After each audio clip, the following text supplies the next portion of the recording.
welcome back. This is the last installment of the unit hydrograph analysis phase where we are creating our unit hydrograph.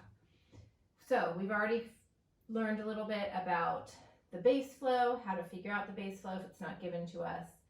And then we converted our direct runoff to a volume and divided each of our direct runoffs by the total depth of water over the watershed that this direct runoff represents to get our unit hydrograph.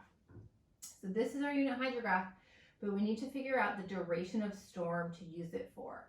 This is also known as the time base. So the time base of the unit hydrograph is the duration of rainfall excess.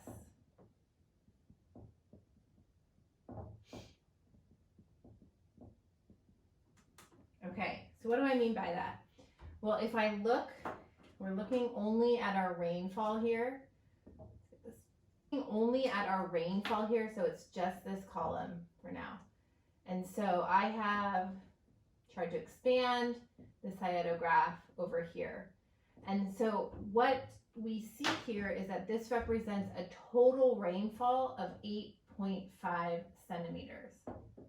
Okay, so this would represent a depth of 8.5 centimeters over the entire watershed.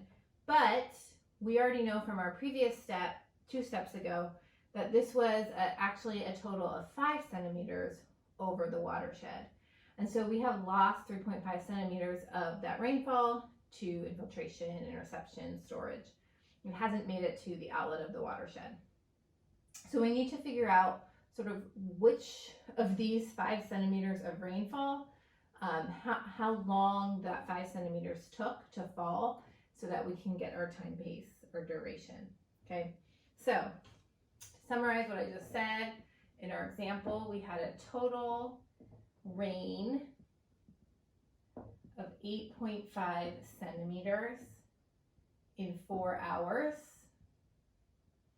but our total runoff that we calculated from our direct runoff hydrograph is 5 centimeters.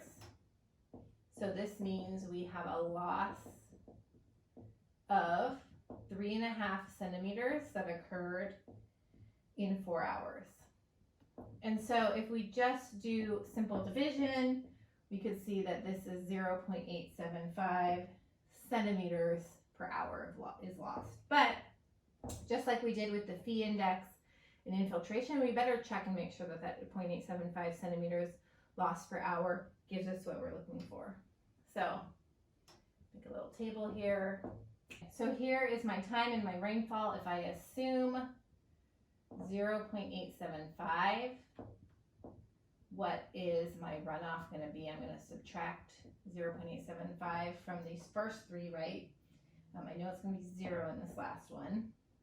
So I would have 3.125 that became runoff in the first hour, 2.125 in that next hour, and then 0.125 in that second to third hour.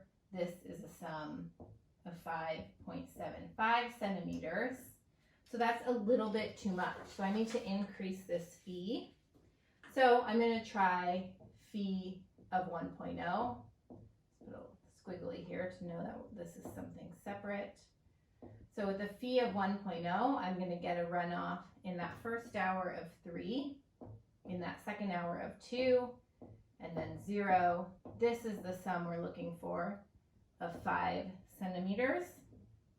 So this is the answer that we're looking for. Here my runoff occurs from rainfall in the first 2 hours. Let me write that down. My rainfall excess occurred in 2 hours.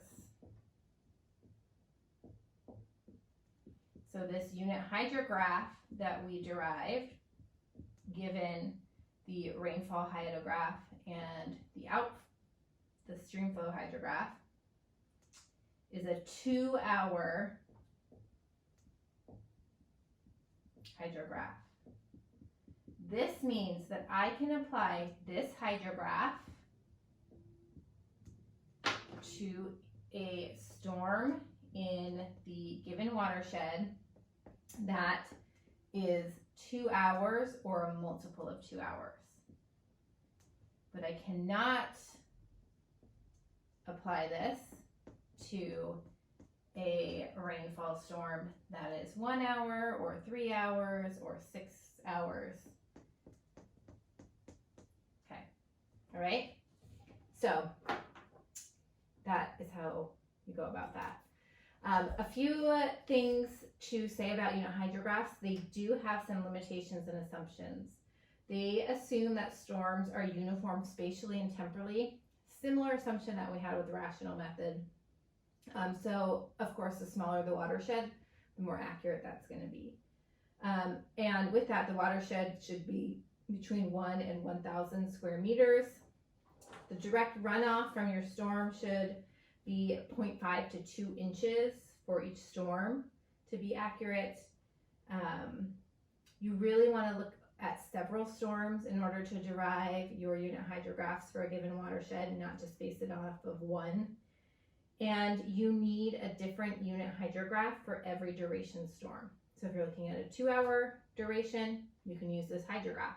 But again, as I said, if it's a 3-hour duration, you need a different hydrograph. Okay, we'll get into how we can derive unit hydrographs based on one duration to another. But for now, when we go into our next module, part of this module, we can only use the same duration unit hydrograph for a given storm. All right, that's the end of learning how to create unit hydrographs, and we will just practice this together the next time that we meet. See you soon.